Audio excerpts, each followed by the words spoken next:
오늘은 권세라는 주제에 맞추어서 말씀을 전할까 합니다.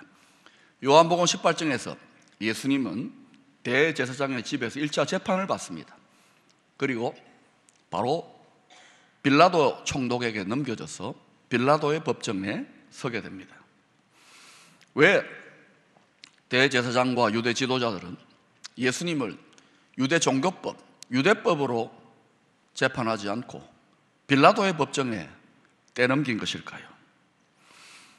이 골치 아픈 송사, 예수님 죽여야 되는데 손에 피 묻히기가 싫은 것입니다, 자기들은. 그래서 빌라도에게 떠넘긴 겁니다.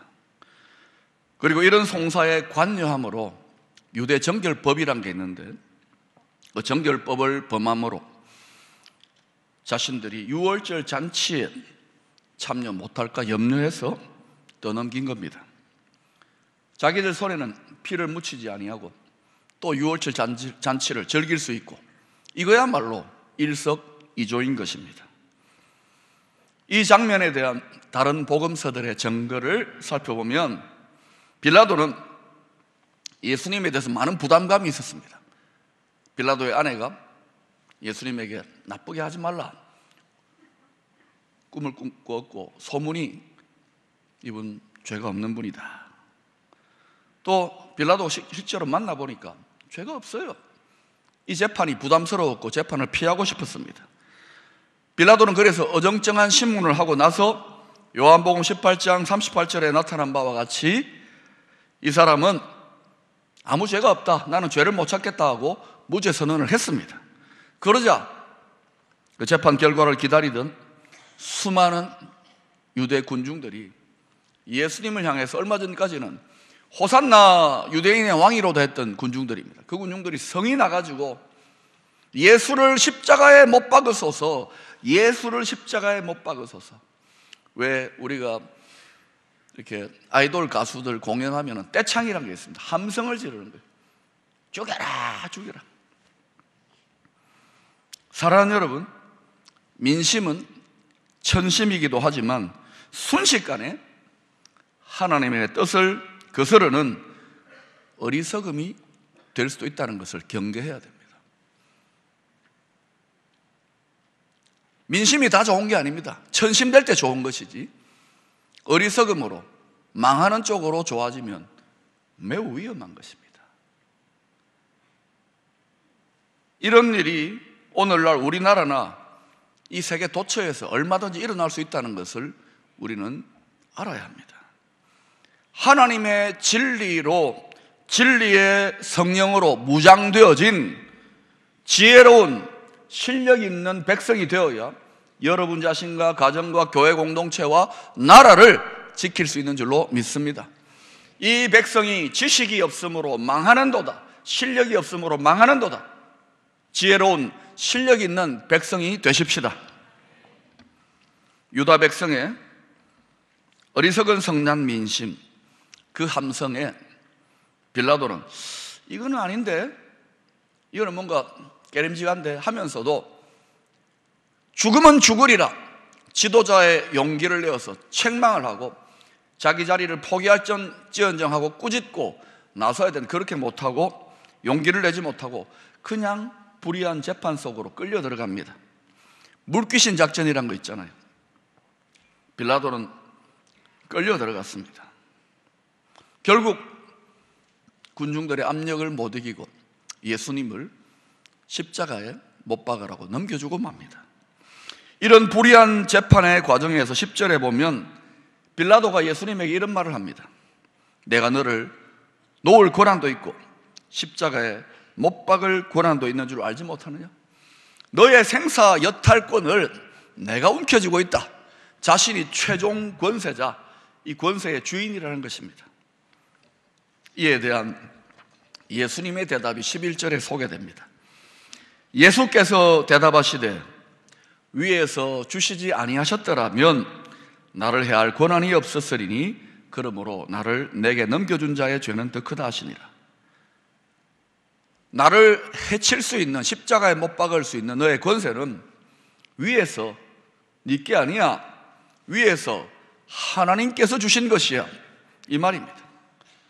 빌라도는 이 예수님의 대답을 듣고 당황해가지고 예수님을 풀어주려고 더 안간힘을 쓰지만은 결국은 유대인들의 거센 압력에 굴복하고 맙니다. 로마서 13장 1절에는 이런 말씀이 있습니다. 각 사람은 위에 있는 권세들에게 복종하라. 권세는 다 하나님으로부터 나지 않음이 없나니 모든 권세는 다 하나님께서 정하신 바라.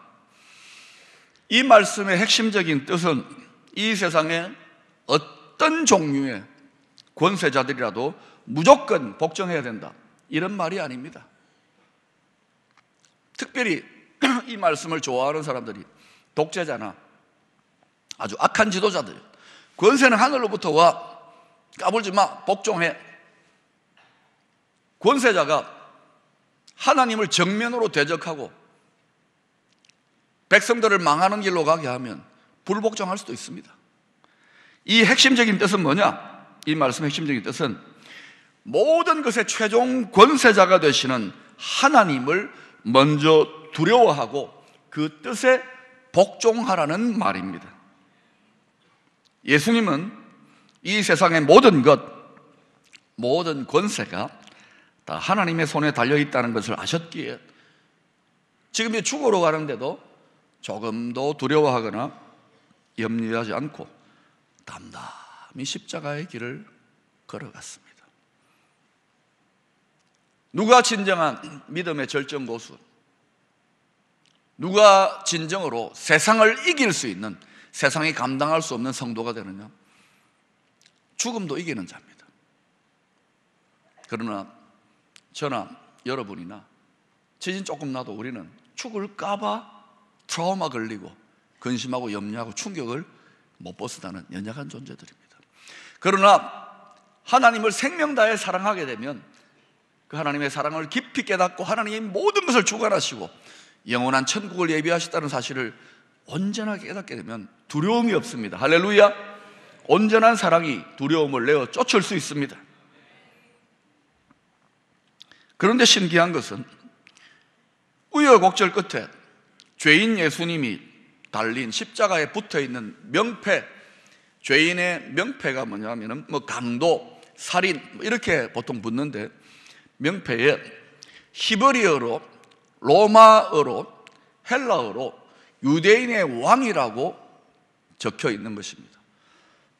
히브리, 로마, 헬라어는 당시 세계의 공용어라고 했습니다. 세계 만국의 언어로 예수님은 만왕의 왕이다 하고, 그렇게 만왕의 왕이 십자가에 모든 인류를 구속하기 위해 돌아가신 것을 하나님 아버지가 섭리하셔서 계시해 주고 있는 것입니다. 자, 여러분, 우리가 가끔 이런 말을 듣습니다. 절대 권력은 뭐 한다고요? 모르십니까? 절대 권력은 절대 부패한다. 시험에 나옵니다. 적어 놓으세요. 마태복음 4장에서 마귀가 예수님을 시험할 때 가장 치명적인 세 번째 유혹이 뭐냐면은 천하만국의 영광을 보여주면서 예수, 나에게 한 번만 절하고 엎드리고 경배하면 이 모든 것을 너한테 다 줄게, 네 영혼을 나한테 팔아라. 예수님이 넘어가지 않았지요. 우리가 하나님을 제대로 경외하고 하나님의 인정을 받으면 하나님이 각 사람의 소명과 믿음의 분량을 따라서 권세를 주십니다. 하나님 권세, 내 권세입니다. 할렐루야. 그러나 마귀도요, 인간을 탐욕을 부추기고 또 죄로 유혹해가지고, 그래서 권세를 탐하게 해가지고 자신의 꼬붕으로, 자신의 영향력을 확장하는 일꾼으로 임의대로 세상 권세, 마귀가 세상 권세 잡은 자, 세상 임금, 공중 권세 잡은 자 아닙니까? 임의로 줄 수 있습니다. 그러나 그것도 하나님의 주권 아래 되는 겁니다. 왜 그렇게 주도록 허락되어지느냐? 죄의 법을 따라서. 하나님은 법대로 하세요. 사람이 죄의 법을 따르면 죄의 법을 따라서 마귀의 불법적 세상 권세가 주어지는 것입니다. 그러니 여러분, 이 세상에 가만히 한번 보세요. 아주 악독한 사람이 아닌 것 같은 예사로 사람들을 죽이고 어지럽히는 흉악한 지도자들도 있지 않았습니까? 모든 권세의 주인이신 하나님을 경외함으로 하나님의 뜻을 따라서 맡겨진 권세를 바르게 잘 사용하면 번영하게 되어 있습니다. 잘 되게 되어 있습니다. 하나님이 다스리는 나라, 천국의 예고편이 이 죄 많은 세상에서도 완전하지는 않지만 이루어집니다. 그리고 만왕의 왕 대신 예수님 다시 오실 때는 그것이 완성되어집니다. 그러나 탐심을 따라서, 죄의 유혹을 따라서 맡겨진 권세를 엉뚱한 방향으로 잘못 사용하게 되면 큰 비극이 일어납니다. 그 잘못 사용하는 권세자만 망하는 것이 아니라 나라 전체가 거들날 수 있고 개인이나 가정이나 공동체가 망할 수 있습니다. 역사를 살펴보세요. 이런 일들이 얼마나 많은지 모릅니다. 모든 하나님 없는 절대 권력은 결국은 스스로 하나님 같이 되겠다는 망하는 길, 최초의 사탄이 내가 하나님 같이 되어 보겠다라고 한 그 교만한 길을 가다가 망합니다. 교만하면 망하는 게 그거예요. 하나님 같이 되겠다. 인간은 죄인입니다. 스스로 자신을 구원하고 스스로 영원한 생명을 취할 능력이 없다는 것을 빨리 인정해야 됩니다. 저 산에 가가지고 100년을 면벽 수도를 해도 인간은 죄인입니다. 다니엘서 4장에서 바벨론의 황제 느부갓네살이 권력의 영광에 대제국에 자신이 성취한 업적에 도취되어 가지고 교만함이 극에 달했을 때에 하나님이 얘 안 되겠네 하고는 낮추어 버립니다. 그냥 낮추는 것이 아니라 완전히 바닥으로, 노숙자도 아닙니다. 완전히 어느 상태냐, 풀을 뜯어먹으면서 들에서 사는 들짐승처럼, 소처럼 만들어 가지고 7년 동안 거의 정신병자 수준으로 폐인으로 그렇게 내버려 둡니다. 그리고 그가 7년 만에 하늘을 우러러 모든 권세의 주인이신 하나님 앞에 겸손하게 엎드려 경배하게 될 때 하나님이 그의 영광과 그의 나라와 그의 권세를 회복했다는 기록이 있습니다.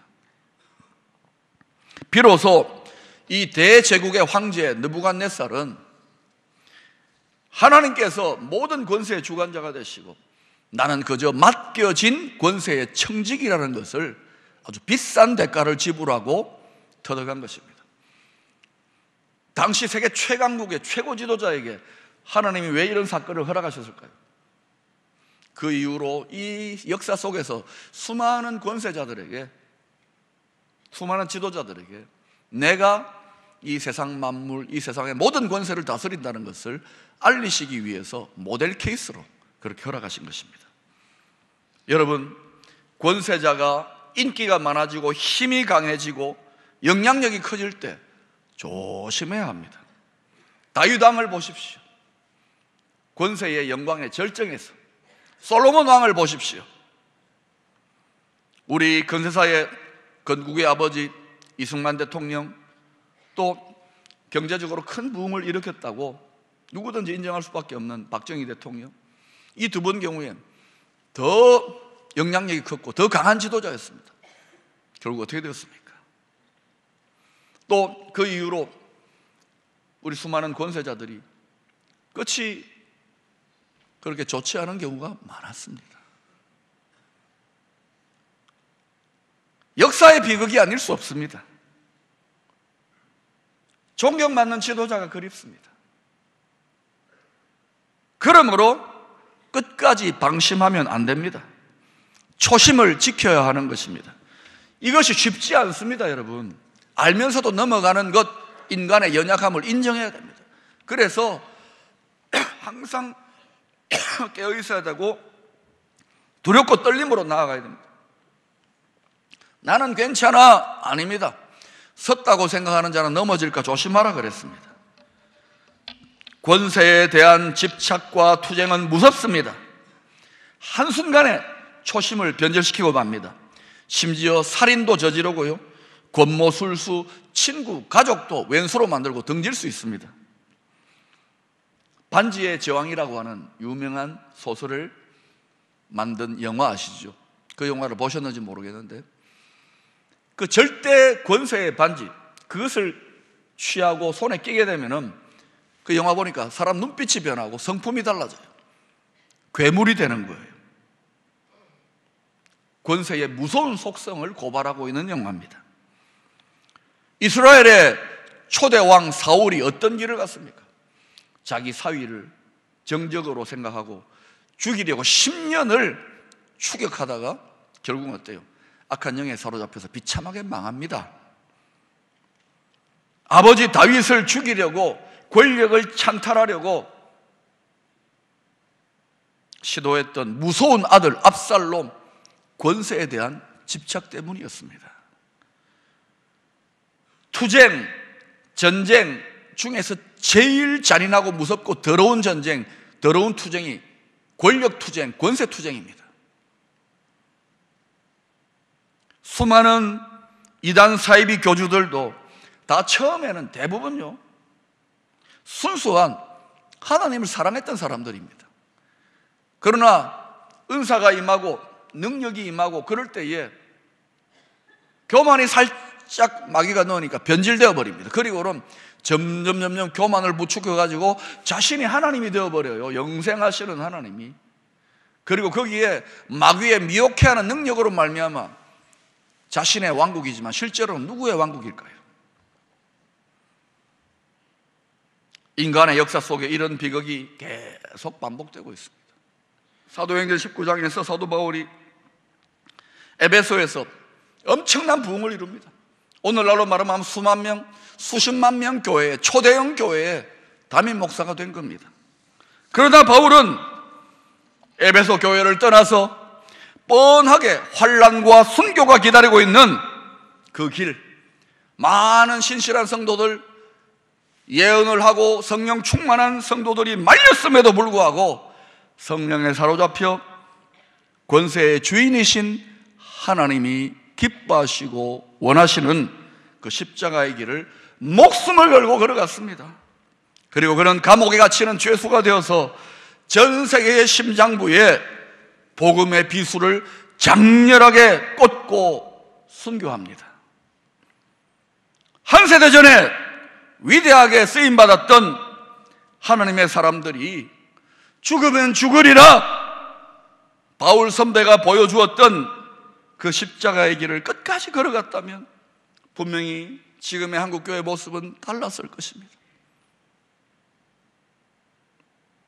여러분, 우리 자신을 위해 기도해야 되고 이 부족한 보잘것없는 목사를 위해 기도하셔야 됩니다. 자기 십자가를 지고 어린 양 예수님의 뒤를 끝까지 따라가라고, 안일함과 나태함에 빠져 방심하지 말라고. 그 모습은 바로 우리들의 모습이라는 걸 알아야 됩니다. 신앙생활에는 은퇴가 없어요. 저 영원한 천국으로 나아가기까지 끝까지 갈렙처럼 이 산지를 내게 주소서, 이 패기와 이 열심이, 이 생명 다한 하나님의 향한 사랑의 충성이 식어버리면 안 되는 거예요. 방심하지 말라고요. 여러분, 좋은 일, 선한 일, 굿띵이라고 다 가한 것이 아닙니다. 하나님의 온전한 뜻, 갓띵은 죽으면 죽으리라 십자가의 순종으로 성취됩니다. 굿과 갓은 동그라미 하나 차이입니다. 그러나 언제나 차선은 최선의 적입니다. 인간적인 굿은 갓의 적이라는 것을 알아야 합니다. 그 동그라미 하나의 차이가, 온전한 순종의 차이가 엄청난 영향력을 나타내는 거예요. 엄청난 차이를 나타내는 거예요. 성경은요, 단지 종교적인 경전이 아닙니다. 앞으로 이 세상이 어떻게 돌아갈 것인가를 환하게 보여주는 책입니다. 여러분, 성경을 모르면 앞으로 이 시대를 꿰뚫을 수 없습니다. 가장 현실적인 책입니다. 우리 대한민국도 어디로 어떻게 나아가야 열방을 축복하는 위대한 나라, 영광스러운 통일 대한민국이 될 것인가를, 그 지혜가 성경 속에 다 감추어져 있습니다. 요한계시록에 나타나는 권세자 적그리스도는 무엇을 의미합니까? 사실상 적그리스도는 역사 속에서 수없이 나타났었습니다. 그러나 다 예고편이었습니다. 새로운 영광의 역사를 열어가기 위한 마지막 진통의 때에 전무후무한 가장 매력적이고 인기 있고 능력 있는 세계적인 권세자가 나타나게 될 것입니다. 그는 수많은 나라의 지도자들과 전 세계인들의 마음을 사로잡을 것입니다. 한 나라 한 공동체가 아니라 수억일지 수십억일지 누구도 모르지만, 그리고 막강한 절대 권세를 갖게 될 것입니다. 그리고 어느 때에 내가 하나님이다, 내가 그리스도다 하고 경배, 예배를 강요하는 일이 일어날 것입니다. 수많은 사람들이 미혹을 당하여서 열렬하게 그를 경배하거나 또는 그리스도가 아닌 것을 알면서도 두려워가지고, 믿는 사람이 두려워가지고 복종하게 되는 일이 일어날 것입니다. 그러나 반드시 이 마지막 해산의 진통의 때에 권세의 주인 되시는 하나님께서 만왕의 왕 예수 그리스도를 보내심으로 모든 것을 심판하시고 새로운 영광의 역사를 열어 가실 것입니다. 여러분, 아기가 잉태되어서 만삭의 진통이 시작될 때 이게 아프고 괴롭다고 아기 안 낳겠어 하는 산모가 어디 있습니까? 아무리 아파도 죽으면 죽으리라 하고 낳아버리면 놀라운 영광의 하나님 나라가 임하게 되는 줄로 믿습니다. 사랑하는 여러분, 성경 말씀, 진리의 말씀을 깊이 연구하고 묵상하면서 이 문제 많은 세상을 통찰할 수 있기를 축원합니다. 가르침을 받으십시오. 이제 그저 왔다 갔다 하는 형식적인 종교적인 신앙생활을 청산하고 이기는 자가 되십시오. 주님을 생명 다해 사랑하는 성도가 되어야 합니다. 그래야 온전한 사랑이 두려움을 내어 쫓을 수 있는 거예요. 우리를 두렵게 하고 근심하게 하고 약하게 하는 일들이 자꾸 일어납니다. 그러나 주님을 생명 다해 사랑하는 자에게는 하나님의 사랑에 대한 확신 때문에 강하여 용맹을 떨치게 되는 일이 일어납니다. 2017년 한 해가 저물고 있습니다. 2018년은 큰 위기의 때가 될 수도 있습니다. 얼마나 핵 문제라든지 많은 문제들이 있습니까? 그러나 어쩌면 우리 민족에게는 놀라운 기회가 때가 될 수도 있습니다. 그러므로 모든 권세의 주인이신 역사의 주관자가 되시는 하나님께 전심으로 여러분 자신과 가정과 교회 공동체와 나라를 위하여 기도할 수 있기를 축원합니다. 하나님이 보호하사 대한민국 만세.